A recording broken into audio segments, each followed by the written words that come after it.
Radar Karawang, Berbicara keluarga berencana berarti berbicara kelahiran. Radar Karawang, Setiap tahun itu di Radar Karawang Karawang, itu angka kelahiran itu berapa sih? Radar Karawang, Karawang Pisan. Podcastnya Radar Karawang. Assalamualaikum warahmatullahi wabarakatuh. Selamat siang menjelang sore masyarakat Karawang. Kembali lagi dengan saya Fajar, host podcastnya Radar Karawang. Kali ini kita kedatangan tamu dari Dinas Pengendalian Penduduk dan Keluarga Berencana, Ibu Hajah Sophia selaku Kepala Dinas dari BKKB Kabupaten Karawang. Apa kabar, Bu? Alhamdulillah. Assalamualaikum warahmatullahi wabarakatuh. Semua masyarakat Kabupaten Karawang. Sebelum kita memulai podcast mengenal lebih jauh dari BKKB gitu kan, alangkah baiknya kita mengenal sosok ibu terlebih dahulu gitu kan. Ibu sebelum perjalanan karir ya Bu ya, sebelum menjadi kepala dinas di BKKB itu dulu pernah di mana Bu? Baiklah. Sebenarnya perjalanan karir saya rada lumayan ya. Pertama saya masuk di BKKBN waktu itu tahun 1986. Awal banget baru ya, awal adanya BKKBN waktu itu ya. Bukan awal sih, BKKBN kan sudah ada sejak lama, cuman saya masuk tahun 1986 di BKKBN waktu itu. Kemudian saya masuk sebagai petugas administrasi di BKKBN sampai di tahun 96 saya ditugaskan menjadi Kasubag Umum Kepegawaian di BKKBN. Kemudian tahun 2025 BKKBN diotonomi daerahkan ke Kabupaten Karawang. Berarti dulu di pemerintah pusat Bu? Pusat. Kita semua pusat. Dulu BKKBN kan vertikal ya. Kita adanya di pegawai pusat. Pusat sebagai dinas vertikal waktu itu. Dulu kan banyak dinas-dinas yang belum masuk ke daerah, belum otonomi daerah. Nah, sejak 96 itu sejak 2005 kami di BKKBN waktu itu dimasukkan ke daerah dan disatukan dengan Badan Kependudukan dan Catatan Sipil. Di situ saya diberikan amanah untuk juga menjabat sebagai Kasubag Keuangan dan Kepegawaian di Catatan Sipil selama kurang lebih mungkin 10 bulan. Kemudian saya dialihtugaskan ke 2026 itu ke Dinas Kesehatan. Dinas Kesehatan juga jabatan yang sama sebagai Kasubag Kasubag Keuangan dan Kepegawaian selama kurang lebih 3 tahun di Dinas Kesehatan. Kemudian tahun 2009 saya dialihtugaskan ke BKD waktu itu. Badan Kepegawaian Daerah menjadi Kabid Mutasi di BKD. Berarti Ibu malah melintang di dunia SDM ya kalau kita lihat kan? Kalau dari awal kelihatannya memang saya banyaknya mengurus SDM ya. Dari semenjak Kasubag Keuangan Kepegawaian, kemudian pindah-pindah menjadi Kasubag Keuangan Kepegawaian, selalu yang mengurus masalah SDM. Kemudian saya di 2009 itu tidak lama menjadi Kabid Mutasi, kurang lebih 1 tahun saya dipercaya lagi, diberikan amanah untuk menjadi Sekretaris BKD. Jadi Sekban waktu itu, Sekban di BKD. Kurang lebih mungkin hampir setahun lebih lah saya di BKD, kurang lebih 2 tahun lebih. Kemudian saya tahun 2011 dialihtugaskan menjadi Sekretaris Dinas Tenaga Kerja. Berada di Staker berarti kurang lebih 10 bulan. Dan saya sih memang dari dulu berdoa kalau saya sampai pensiun nanti, bekerja sampai titik pensiun, saya ingin pensiunnya kembali ke semula saya bekerja, yaitu di wadahnya KB gitu. Alhamdulillah pada tahun 2012 saya dipercaya kembali menjadi sekretaris di Badan Badan Keluarga Berencana dan Pemberdayaan Perempuan. Waktu itu KB dengan PP itu masih menyatu. Ya. Jadi BKBPP waktu itu tugasnya. Saya dipercaya menjadi sekretaris BKBPP dari tahun 2012. Kemudian lanjut ya. Kemudian terus berlanjut sampai dengan tahun 2020 ya, tahun 2020 saya tahun 2016 BKBPP berpisah dengan DP3A ya. DP3A ya, karena ini mungkin di Jawa Barat hanya kurang lebih 7 kabupaten atau 5 kabupaten kalau nggak salah ada KB dengan PP itu dipisah, termasuk Karawang. Karawang dipecah, yang mengurus KB satu dinas, yang mengurus PP dan anak satu dinas. Dan saya dipercaya kembali di DPPKB, waktu itu namanya DPPKB, yang satu DP3A. Ini udah kayak adik kakak lah, karena pecahan dari satu dinas menjadi 2 dinas, orangnya dibagi 2. Waktu itu saya masih tetap di DPPKB, kemudian saya dipercaya juga menjadi PLT Kepala Dinas kurang lebih 2 tahun. Definitifnya tahun berapa? Definitifnya kurang lebih tahun 2021 bulan Mei. 2021, berarti ya. Pas ini ada rotasi waktu itu ya? Pas ya, pas ada rotasi itu pun saya di Ketua Pendidik dan alhamdulillah lulus dan dipercaya untuk menjabat di DPPKB sampai sekarang. Sampai berarti sudah 20 tahunan lebih ya Bu ya? Kerja udah hampir 33 ya, 33 tahun ya, berkecimpung di birokrasi ya? Ya, 36 tahun mungkin ya, dari 86 sampai 2022. Pengalaman yang paling ini Bu ya, selama Ibu kan sering pindah-pindah ini ya, oleh OPD ya, pindah-pindah OPD. Pengalaman yang paling berkesan itu apa sih Bu gitu? Di benak Ibu selama jadi birokrat selama 30 tahun lebih gitu. Pengalaman saya sih yang paling berkesan yang tidak bisa saya lupakan, kami di DPPKB tahun 2019 atau 2017 Pak. Kami bisa mengantarkan Bupati Karawang mendapatkan Satya Lancana Pembangunan dari Pak Presiden. Itu yang suatu kebanggaan buat saya pribadi, karena saya salah satu orang di dalamnya ikut proses dalam hal itu. Karena di situ tim itu bukan hanya tim dari provinsi, bukan hanya tim dari BKKBN pusat, tapi tim dari Kepresidenan juga turun untuk betul-betul uji petik ke lapangan apakah betul Bupati Karawang Ibu Syarika layak mendapatkan Satya Lancana Pembangunan dari Pak Presiden. Nah, penghargaan Satya Lancana itu di apa sih? Apakah pengendalian penduduk atau memang keluarga berencana Bu? Ada indikator ya, ada indikator seorang kepala daerah atau ibu ketua PKK dapat diusulkan untuk mendapatkan Satya Lancana Pembangunan dari Presiden.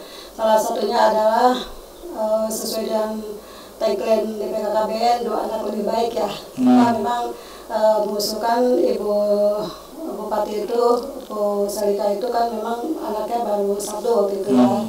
Itu baru 1, kemudian beliau juga banyak program-program beliau tentang KB yang beliau cetuskan.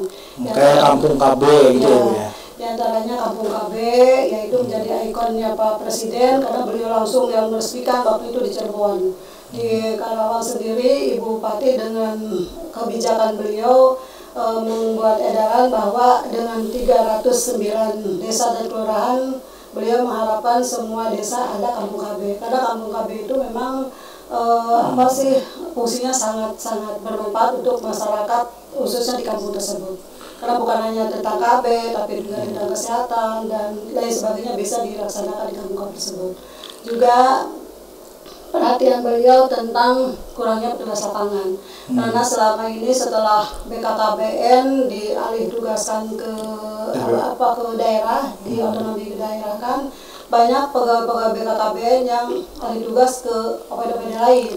Jadi orang pegawai BKKBN ini yang tadinya dulu waktu zaman kami BKKBN khusus PLKB aja satu desa menggarap satu orang menggarap satu desa, artinya satu desa diwidang oleh satu PLKB dengan jumlah penduduk waktu itu sangat masih kita tahu ya belum maksimal. Tapi dengan semakin kesini Karawang tahu sendiri menjadi kota manis yang orang manapun bisa datang ke Karawang karena kota industri. Dan dengan kekurangan pegawai itu Bupati Karawang mengambil kebijakan mengikuti kebijakan Pak Gubernur memberikan informasi untuk tambahan PKB dan PNS. Itu yang menjadi penilaian yang mungkin di kota-kota lain belum ada. Dan membuat Ibu Bupati dapat Satya Lancana itu ya. Salah satu item penilaiannya adalah itu. Kalau di Karawang sendiri Bu, kampung KB itu ada berapa sih jumlahnya? Dari kita kan punya 297 desa dan 12 kelurahan ya.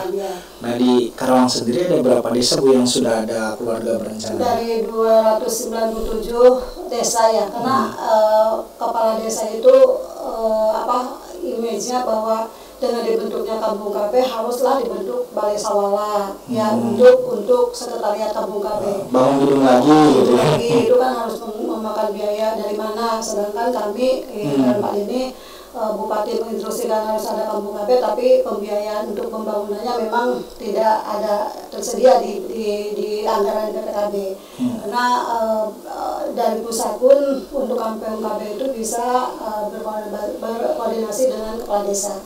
Dari 297 kepala desa itu baru 223 yang sudah kita punya Kampung KB, dan kami sih bertekad sesuai dengan arahan Bupati, instruksi Bupati di 297 desa itu mudah-mudahan sampai beliau berakhir masa tugasnya mudah-mudahan semua terbentuk.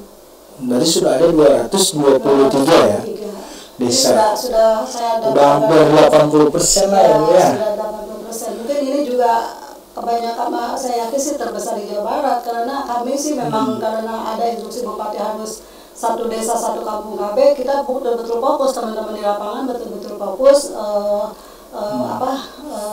dengan kepala desanya, dengan upaya apapun kepala desa harus terbentuk kampung KB. Nah untuk tadi bukan harus ada balai sawala. Nah sebenarnya itu memang perlu ada bangunan itu atau enggak? Bukan biasanya di desa ada bangunan yang enggak terpakai gitu kan. Nah itu boleh nggak sih dijadiin seperti balai sawala kayak gitu? Ya seharusnya itu bisa jadi, tapi seharusnya jangan memaksakan harus membangun lagi.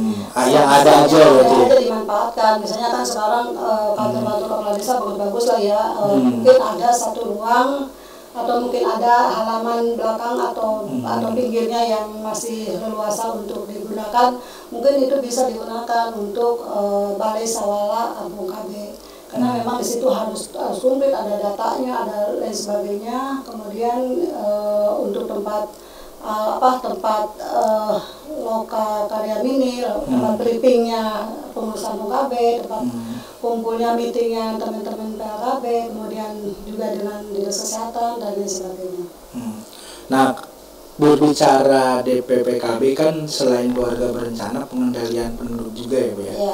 Nah saat ini laju pertumbuhan penduduk sendiri ya Bu ya, yang dimiliki oleh DPPKB kan tentu berkoordinasi dengan BPS lah ya, dalam hal ini yang pusat data. Sebenarnya laju pertumbuhan penduduk di Karawang ini tinggi nggak sih Bu?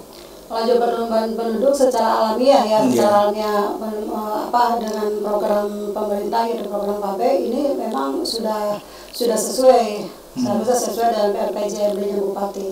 Ini sesuai, tapi kalau melihat LPP yang migrasi itu memang ya kita tidak bisa membendung, karena NKRI itu bisa tinggal di mana saja ya, jadi kita tidak bisa membatasi orang luar tidak boleh ke Karawang, kan bisa seperti itu. Tapi secara alamiah untuk program KB alhamdulillah kami sudah bisa menekan laju pertumbuhan penduduk Kabupaten Karawang. Berapa persen Bu? Berbicara keluarga berencana kan berarti berbicara kelahiran ya. Nah setiap tahun itu gitu ya di Karawang gitu kan, itu angka kelahiran itu berapa sih, tinggi nggak gitu? Untuk LPP sendiri target kami nanti di tahun 2024 ya, beliau berakhir bupatinya, mungkin kita akan inginnya menekan 1,6%. Sekarang sudah di angka 1,9 9%. Tapi kita mudah-mudahan dengan waktu yang kurang lebih 2 tahun bisa menekan angka sampai yang kita targetkan di RPJMD 2024. Berarti targetnya sampai 2024 itu 1,6 ya Bu? Insya Allah mudah-mudahan. Berarti ada penurunan ya Bu? Biasanya itu tadinya dari angka berapa Bu? Misal sekarang kan 2002 dari 2018 aja ya, waktu Ibu masih sekretaris ya, gitu. Itu berapa persen sih Bu? Itu dari penurunannya gitu, ya, sampai angka 1,9 itu. Dulu kan masih di angka 2 ya, 2,2, kemudian turun lagi, terakhir sesuai di Karawang dalam angka 1,9, dan ini sesuai dengan program yang kami lakukan di BPKB. Oke. Berbicara tadi kan ada PLKB Bu ya. Iya. Nah, itu ada di tiap desa atau hanya di sampai kecamatan aja Bu? Iya. Kalau petugas PLKB itu. Iya. Tadi saya bilang, juga tadi bilang bahwa di Kabupaten Karawang ini terdiri dari 297 desa ya. Kalau dulu dan 12 kelurahan. Kalau dulu waktu kami masih statusnya vertikal, dinas vertikal, itu wajib hukumnya BKKBN menempatkan satu PLKB di satu desa. Karena tidak boleh ada PLKB membina beberapa desa, sehingga satu desa pun harus betul-betul dibina masyarakatnya yang betul-betul diajak untuk mengikuti program KB. Nah sekarang dengan jumlah desa yang sama, kalau dulu mungkin berkurang ya, tidak 13 ya. Sekarang jumlah desa 297, kelurahan 12, dengan jumlah penduduk yang semakin padat di Kabupaten Karawang, kami hanya punya 245 LKB. Itu pun yang 35 sudah menjadi pegawai pusat, yang PNS-nya ya, yang PNS-nya ada 35, dan itu pun sudah menjadi pegawai pusat yang dipekerjakan di Kabupaten Karawang. Tapi alhamdulillah ini dalam hal ini Bupati, walaupun PLKB, PKB, PNS, kita sebutnya PKB, penyuluh keluarga berencana. Ada PKB, ada PLKB. Kalau PKB ini fungsional, kalau PLKB non fungsional. Ini alhamdulillah Bupati, walaupun teman-teman kami pegawai pusat yang dikerjakan di daerah, tapi beliau masih tetap memperhatikan dengan memberikan jasa kaya tiap bulan kepada teman-teman kami PKB itu. Nah, tugasnya PLKB sendiri itu apa sih Bu? Tugas PLKB ya tentu yang lebih pokok adalah penyuluhannya. Penyuluhan kepada masyarakat khususnya pasangan usia subur untuk mengajak memilih alat kontrasepsi yang baik untuk perencanaan keluarganya ke depan. Kemudian ada juga remaja. Remaja kita ajak untuk penundaan usia perkawinan. Karena tagline BKKBN 2125 keren, kita betul-betul mengupayakan masyarakat di Kabupaten Karawang untuk anak remajanya menikahlah di usia 21 tahun untuk wanita dan menikahlah 25 tahun untuk laki-laki. Karena di usia menikah laki-laki seusia 25 tahun, perempuan di usia 20 tahun, insya Allah ini sudah usia-usia yang dianggap sudah matang untuk mempengaruhi untuk mempengaruhi rumah tangga. Nah, kalau masyarakat Bu ya, apalagi kayak saya ini Bu baru nikah gitu ya. Nah, itu kalau pengen konsultasi terkait keluarga berencana itu datang ke PLKB itu kemana sih Bu? Ke kecamatan atau di desa? Saya juga kebingungan gitu Bu, mencari petugas PLKB itu Bu. Oh gitu ya. Kita sebenarnya sekarang itu memang petugas kita sedikit ya, 245 lah. Dengan jumlah desa sekian berarti masih kekurangan sekitar 89 orang ya, untuk satu desa satu PLKB. Tapi kami bukan hanya PLKB yang bisa membina masyarakat di desa tersebut, tapi kami juga punya poskb dan subposkb. Itu tadi bilang Pak Mendika untuk konsul KB itu harus kemana? Kita ada Kebidan atau gimana Bu? Kita ada kantor KB di 30 kecamatan, adanya di lingkup kecamatan. Karena kami diberikan anggaran oleh pusat berbentuk BAK fisik untuk pembangunan kantor KB, Satuan Pelayanan KB kecamatan. Dan AA tadi bilang harus konsul kemana, mangga silakan mau konsul di kecamatan, mau konsul ke puskesmas, atau mau konsul ke teman-teman kami PLKB, bisa itu dilaksanakan. Nah, untuk sobat Radar Karawang yang baru nikah kayak saya bisa ke kantor kecamatan ya Bu ya. Di tiap kecamatan di Karawang ada pos keluarga berencana ya. Kan pos kantor satuan pelayanan KB. Berarti itu bareng ya Bu sama kecamatan gitu. Jadi lingkupnya kayak puskesmas lah, tetanggaan sama kantor kecamatan. Di Karawang Timur depannya puskesmas, depan dia depannya kantor satpol KB, depannya puskesmas. Tapi kalau hanya di kota aja sih yang bisa adanya di wilayah desa. Kalau di semua 29 kecamatan adanya yang kecuali kota ya, adanya di lingkup kecamatan. Semuanya ada di dekat kantor kecamatan ya. Kecamatan. Nah, untuk selama ini ya Bu, selama 2002 ini gitu kan, DPKB ini punya program unggulan apa aja sih Bu? Gitu kan, untuk mengurangi tadi ya angka kelahiran yang tinggi gitu kan. Iya. Itu ada program apa sih Bu gitu?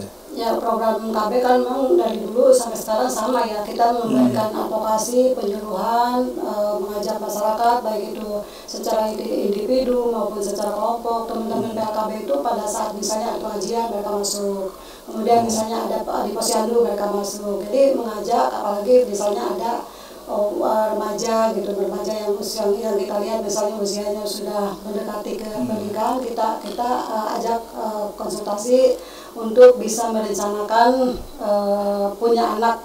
Kalaupun misalnya mereka sudah terlanjur nikah, ya diusahakan punya anaknya direncanakan di usia 20, 21 gitu misalnya seperti itu. Dan kita selain program KB juga kita punya kelompok-kelompok kegiatan, salah satunya adalah PIK Remaja. Ini PIK Remaja kita bentuk di 30 kecamatan, ada pusat forum informasi konseling remaja. Ini kita terutama untuk remaja-remaja ini kita fokuskan pertama untuk penundaan usia perkawinan, kemudian untuk tidak melakukan seks bebas, kemudian untuk tidak melakukan pernikahan usia dini, artinya penundaan usia perkawinan. Ini selain PIK Remaja juga kita punya duta genre. Ini kita lombakan setiap tahun, dilombakan baik di tingkat kabupaten, yang pemenang tingkat kabupaten kita lombakan di tingkat provinsi. Alhamdulillah dari tahun ke tahun Kabupaten Karawang selalu mendapatkan apresiasi dari provinsi. Tahun ini juga alhamdulillah walaupun memang tidak sesuai dengan harapan kita, tapi Kabupaten Karawang termasuk di 5 besar. Di tingkat provinsi, dan PIK-nya kita masuk tingkat provinsi juara 1 dan 2. Ini yang menjadi kebanggaan kami karena remaja-remaja sekarang sudah paham betapa pentingnya pengetahuan kependudukan buat mereka, pengetahuan tentang penundaan usia perkawinan buat mereka,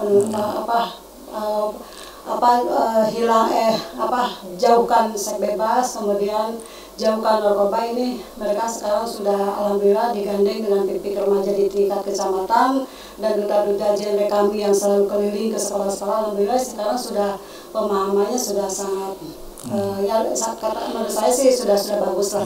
Jarang berarti sekarang yang menikah di bawah 20 ya Bu ya? Mudah-mudahan karena kami koordinasi dengan Kemenag ya, dan Kemenag pun angka seharusnya kita 21, tagline BKKB 2125 kita sudah hampir mendekati ke 20. Usia perkawinan pertama wanita itu berarti rata-rata udah nyampe 20 ya di Karawang.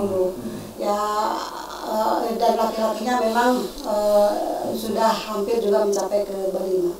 Itu harapan kami sih memang untuk penundaan usia perkawinan ini sangat penting ya, karena kalau keluarga tidak direncanakan ya bagaimana kedepannya ya, nanti mengurus anaknya, membiayai anaknya dan lain sebagainya. Makanya itu betul-betul perencanaan keluarga untuk remaja itu betul-betul harus direncanakan semaksimal mungkin. Nah, yang menjadi kendala gitu ya Bu ya, yang menjadi kendala DPKB gitu ya Pak ya Bu ya, terkait memberikan pemahaman kepada masyarakat, kendalanya itu apa sih Bu? Kendalanya sebenarnya apakah SDM-nya yang kurang gitu kan, atau gimana? Ke-1 itu memang tadi saya bilang bahwa jumlah pegawai PLKB kami yang ada hanya 245 dan itu pun dari tahun ke tahun yang PNS-nya sudah banyak yang pensiun. Itu kemudian kalau saja pengambil kebijakan Kabupaten Karawang dalam hal ini Bupati mengizinkan saja untuk adanya tambahan pegawai. Mudah-mudahan sih ada tambahan pegawai P3K. Nah sekarang ada nggak Bu porsi buat di DPRKB itu di P3K? Alhamdulillah ya, kita kan punya awalnya PLKB non PNS ini awalnya cetusannya dari provinsi ya, dari Pak Gubernur Pak Ahmad Heriawan waktu itu. Karena dengan semakin berkurangnya PLKB se-Indonesia, bukan hanya di Jawa Barat, bukan hanya di Karawang, se-Indonesia ini PLKB sudah berkurang.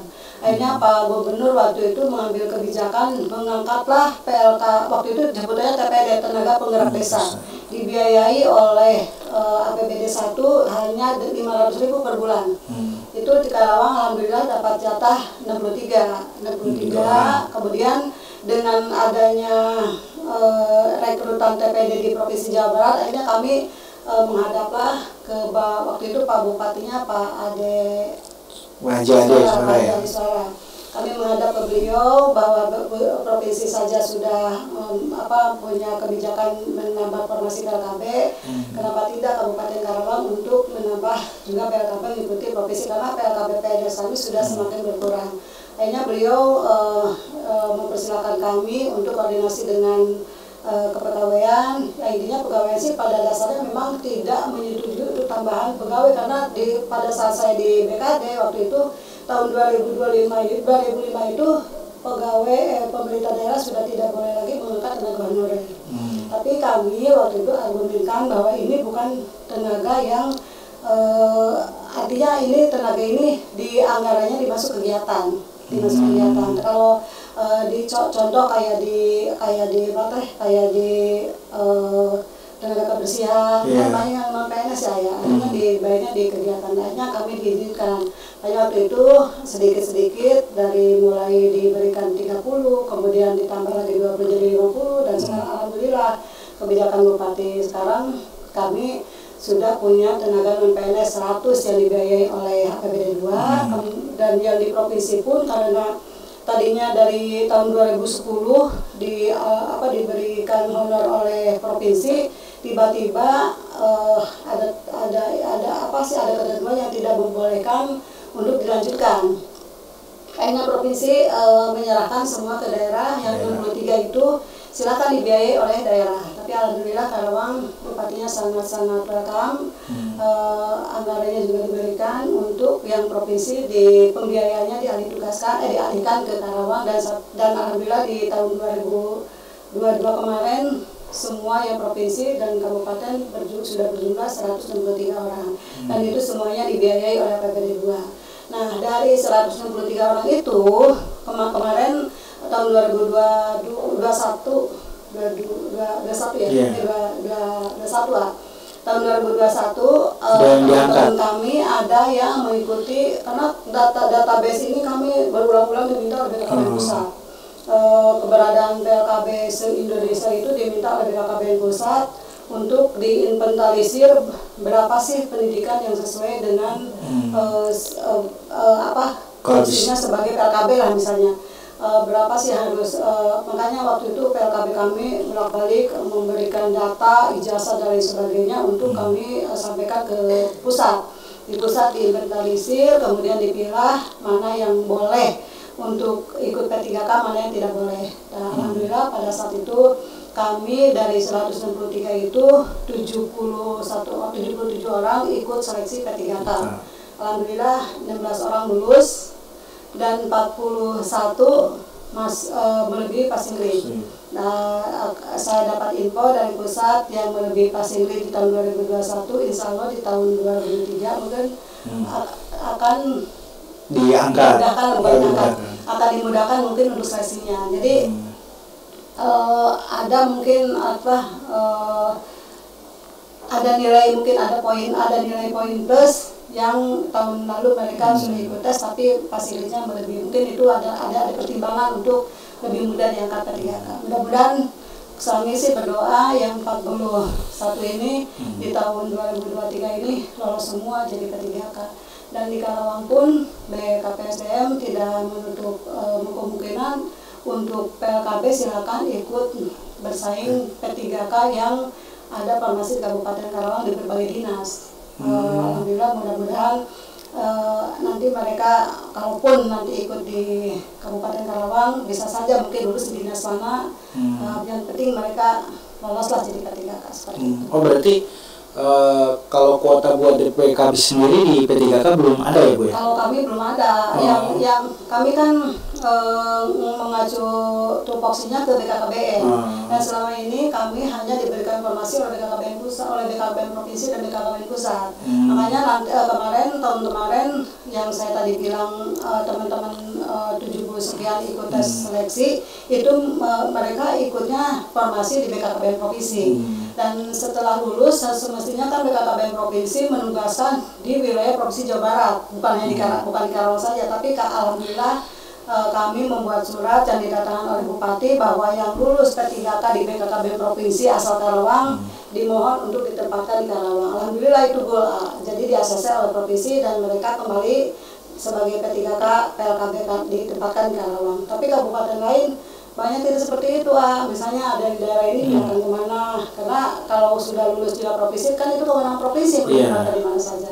Tapi Karawang alhamdulillah karena bupatinya memang betul-betul perhatian tentang betul-betul kekurangan PLKB ini harus ditutup. Nah, terus Bu terkait permasalahan ini ya, stunting ya Bu ya. Permasalahan stunting ini kan sebenarnya Dinas Kesehatan sama BKKBN ya Bu ya berkorelasi lah gitu kan untuk pencegahan stunting. Nah, dalam hal ini BKKBN atau BKKB ini untuk menurunkan angka stunting di Karawang gitu Bu ya, sudah melakukan program apa aja Bu?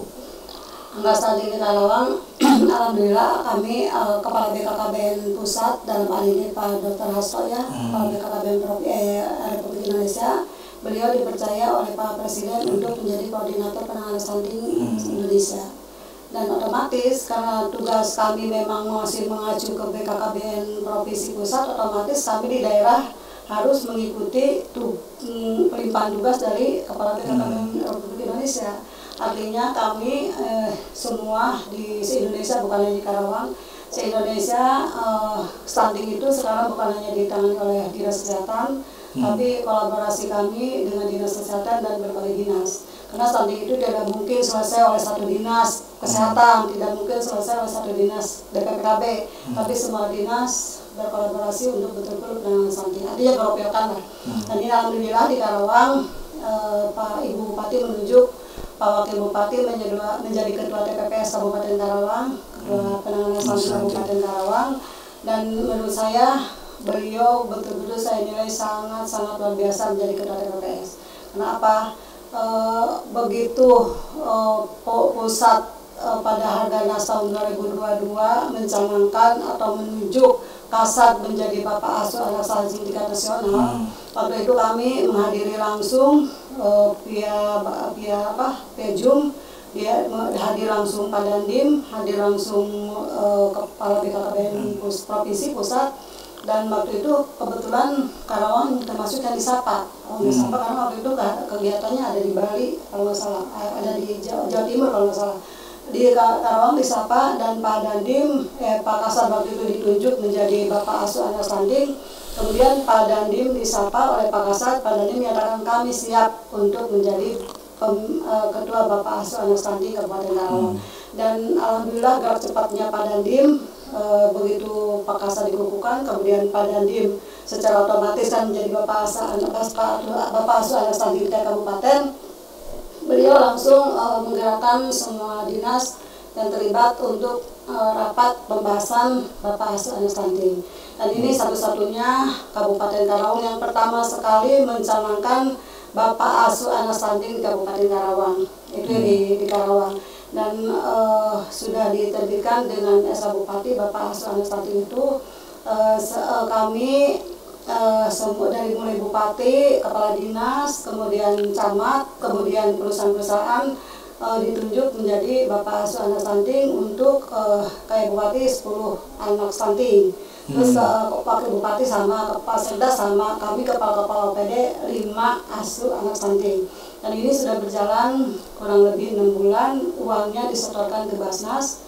1 bulan 450.000 per anak kali 6 bulan itu uangnya ada di Basnas. Kemudian kami setiap bulan merealisasi uang Basnas dari Bapak Anak Stunting itu ke anak-anak stunting di Kabupaten Karawang. Dan alhamdulillah hasilnya menurut saya sih sudah sangat ada perbaikan. Dari hasil EPPGM yang tadinya 2,7 kita sudah turun jadi 1, jadi sudah turun 1 digit hasil EPPGM. Kemudian hasil SSGI dari tadinya kita 20,8, informasi yang saya dapat mudah-mudahan turunnya lebih signifikan karena saya dapat informasi dari BKKBN Provinsi Karawang termasuk yang turun signifikan. Tapi kalau angka saya belum bisa menyebutkan karena belum rilis dari Kemenkes. Saya belum berani menyebutkan. Mudah-mudahan dalam waktu dekat Kemenkes merilis hasil SSGI dan mudah-mudahan Karawang sesuai harapan kami pemerintah daerah mudah-mudahan betul-betul turun signifikan. Karena di tahun 2014 nanti Pak Presiden instruksinya harus 14% turun menjadi 14%. Sekarang kan hampir di atas itu ya, turun menjadi 14%. Dan kami di Jawa Barat arahan Pak Gubernur kemudian arahan Bupati Karawang jerokan stunting. Jadi stunting yang ada mungkin kita berikan, kemudian yang kedepannya tidak boleh ada lagi anak-anak stunting Kabupaten Karawang. Nah, sebenarnya apa sih Bu penyebab anak-anak terkena stunting itu? Apa kekurangan gizi atau bagaimana itu Bu? Ya. Atau memang dari awal perencanaan membentuk keluarga gitu ada yang salah atau gimana itu Bu? Ya. Stunting itu kalau saya bukan ahli kesehatan ya, kalau saya dengar dari ahli kesehatan sebetulnya ini kebanyakan stunting. Beda dengan stunting. Ada anak kayak saya misalnya pendek ya, saya belum tentu stunting. Karena kan memang ada faktor keturunan juga. Karena kalau stunting itu kan kebanyakan daya pikir dan kayak lemot gitu ya. Beda dengan anak yang kecil tapi dia pintar, lincah dan sebagainya, itu tidak dinyatakan stunting, itu stunting. Makanya harus membedakan mana yang stunting, mana yang stunting.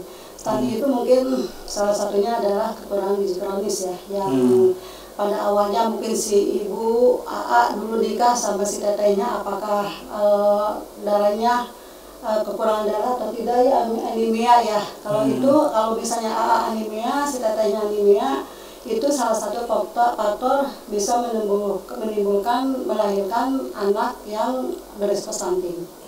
Itu jadi makanya sekarang kan dengan makanan yang instan ya, kadang si ibunya kerja, si bapaknya kerja, anaknya pun diasuh oleh misalnya kakek dan sebagainya, kadang kan memberi makanannya semaunya mereka. Kalau beda dengan orang tuanya, kalau orang tuanya kan sangat apik, bisa memberikan makanan yang berarti harus dimulai dari sejak mau menikah ya? Maksudnya udah menikah juga kan ngebentuk keluarga ya? Kalau menikah itu kan yang direncanakan weddingnya harus di mana, budgetnya harus berapa, kemudian biaya nikahnya harus berapa, di mana, cateringnya harus berapa. Tapi untuk dia masa depan dia punya anak nanti tidak stunting itu tidak dipikirkan. Sekarang kan anak-anak remaja sekarang aja sok makan kan instan aja kan kebanyakan. Ya itu makanya anak-anak kemarin sudah Dinas Kesehatan sudah sangat masif memberikan pil tambah darah kepada anak-anak sekolah di SMA. Ini mudah-mudahan biasanya gini ya, kalau dikasih vitamin itu biasanya anak-anak remaja itu kalau tidak dilihat itu kadang-kadang mereka dikasih tapi dikantongin makan dibuang.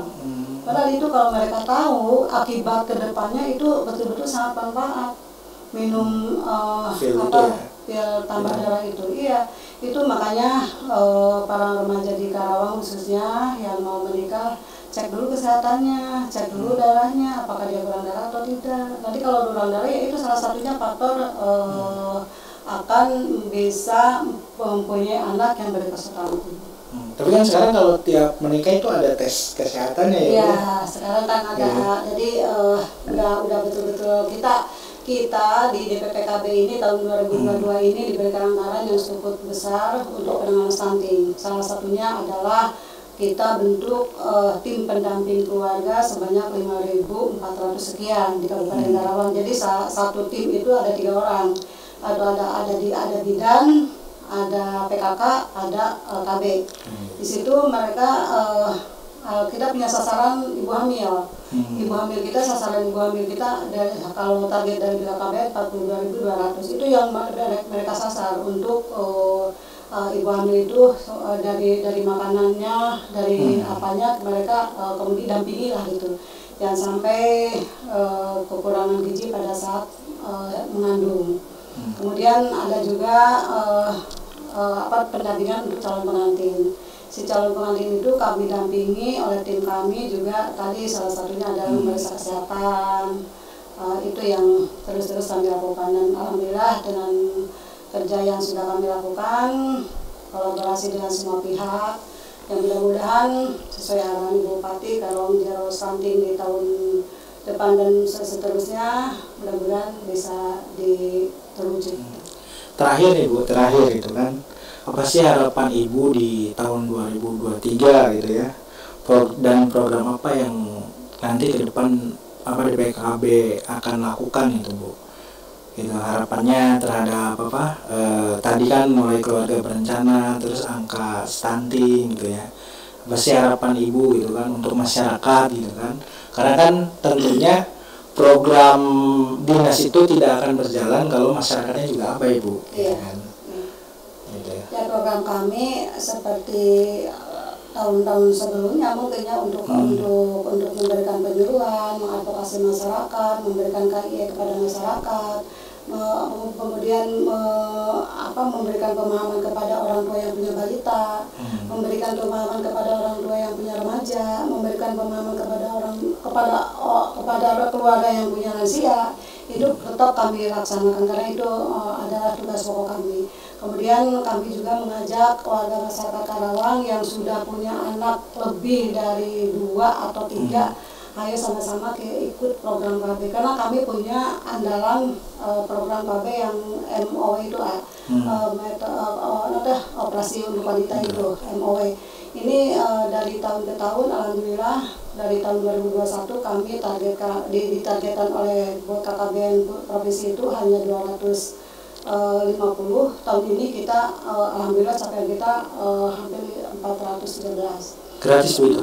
Semua gratis. Kalau bayar sendiri biayanya 3-5 juta habis. Ini kita gratiskan, kemudian kita berikan biaya hidup untuk selama 3 hari, karena dia selama 3 hari itu tidak bisa ngapa-ngapain, walaupun kecil tapi ada buat mereka. Tapi itu hanya wanita aja, bukan biasanya kan ada tuh buat laki-laki juga gitu. Ada laki-laki juga. Ini yang menjadi kelemahan kami di DPPKB. Makanya saya bertekad sih KB ini jangan identik dengan perempuan. Jadi gender ini betul-betul harus kita sama-sama gaungkan. Jadi gender itu seolah wanita, padahal tidak, laki-laki juga harus gitu kan.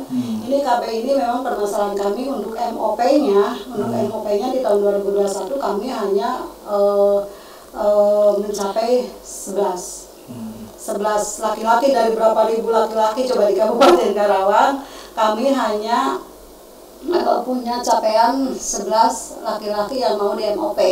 Nah itu usia ada ininya nggak sih Bu, usia ininya minimal yang ikut operasi itu MOP itu buat laki-laki ataupun ibu-ibu gitu? Kalau ibu-ibu di 39 tahun maksimal dan anaknya lebih dari 2. Dan kita proyeksikan untuk betul-betul warga masyarakat yang kurang mampu. Biasa seperti itu kita pilihnya.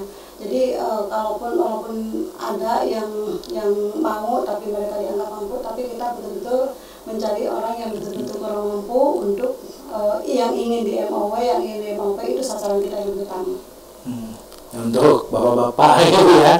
Ya bapak-bapaknya ini makanya susah banget ini bapak-bapaknya untuk di MOP, padahal kalau testimoni ada yang bapak-bapak yang kader-kader MOP, kalau mereka testimoni padahal manfaatnya sangat luar biasa. untuk betul-betul menggunakan metode ini MOP maupun MOP. Nah, ini ada usianya nggak Bu, minimal usia gitu untuk bapak-bapak yang mau melakukan MOP itu? Kalau bapak-bapak teh hampir sama 30. Kalau untuk perempuan teh, kalau untuk perempuan kan 35 sampai 39 ya. Jadi mereka masih inilah masih subur gitu. Kalau laki-laki kan tidak ada suburnya, tidak ada itunya ya. Tapi aki-aki gitu masih. Tapi melihat si wanita si istrinya aja. Istrinya aja. Jadi kalau udah punya anak 3 ya, itu kan yang penting penting ya. Kalau mereka dalam kriteria punten dari segi kemampuan dirasakan kurang maksimal, kemudian anaknya sudah maksimal lebih dari 3, ya ikhlaslah bapak-bapaknya, jangan hayu ngandalkan ibunya harus kalau bapak-bapaknya lah ikhlas gitu kan. Jadi untuk bapak-bapak masyarakat Karawang, kalau yang udah maksimal anaknya ya bisa datang ya Bu ya, kalau misalnya emang kurang mampu gitu ya untuk melakukan operasi sendiri. Kita pelaksanaan bisa di rumah sakit Islam, bisa di rumah sakit Rasela, bisa di rumah sakit umum. Terakhir Bu, ada yang mau disampaikan ya Bu untuk masyarakat Karawang terkait keluarga berencana gitu atau pengendalian penduduk gitu? Iya, saya sih lebih mengajak ke anak-anak remaja ya. Anak-anak remaja kan sekarang dengan gadget yang sudah tidak bisa dikendalikan lagi ya. Mereka dengan leluasanya menggunakan gadget, tapi banyak hal negatif yang mereka gunakan di gadget itu. Saya mengajak sesuai dengan program adik kami, Duta Genre, Dopek Remaja, mereka selalu mengajak anak-anak remaja untuk meninggalkan 3 hal penting yang harus ditinggalkan oleh remaja. Saya sih mengajak remaja-remaja, ayo kita tunda usia perkawinan sebelum kita matang untuk melakukan pernikahan. Kemudian ayo tinggalkan seks bebas. Tidak ada gunanya selain dosanya luar biasa, tapi manfaatnya sangat tidak luar biasa, sangat tidak ada manfaatnya. Kemudian jauhkan narkoba. Narkoba juga sama. Masa depannya udah suram banget. Kalau udah masuk narkoba, makanya 3 hal itu, insya Allah kalau 3 hal itu ditinggalkan oleh remaja, masa depan mereka insya Allah bisa tertata dengan terencana. Kawinnya direncanakan, kemudian seks bebasnya mereka tinggalkan, kemudian narkoba juga mereka jauhkan. Insya Allah masa depannya akan cerah. Nah, teman-teman Radar Karawang, itu pesan dari Ibu Kepala Dinas KKB agar teman-teman terus hindari 3 hal itu. Ini saja sekian podcast hari ini. Bila topik budidaya.